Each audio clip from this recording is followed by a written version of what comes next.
Persatuan Sepak Bola Seluruh Indonesia PSSI menunjuk Alexander Zuirs sebagai Direktur Teknik PSSI yang baru pada Senin 25 Agustus. Zuirs cukup berpengalaman di sepak bola Asia khususnya Timur Tengah.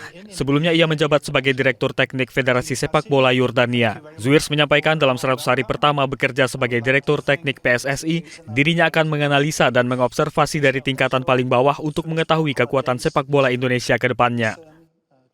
So for this reason I would like to give myself also the first 100 days just to listen, to talk, to analyze, to observe. Where is Indonesia now? What's been the strong points? What's been done the last couple of years? There's tremendous work being done. Where are the strengths? Where are the gaps? And where we need to go to? So it's shaping the game together. I think that's the most important. Zuirs akan menggantikan peran sebelumnya yang diemban oleh pelaksana tugas Direktur Teknik PSSI Indra Syafri yang telah menjalankan tugas dalam beberapa tahun terakhir. Adapun tugas dari Direktur Teknik adalah mengembangkan dan mengimplementasikan visi jangka panjang untuk tim nasional Indonesia.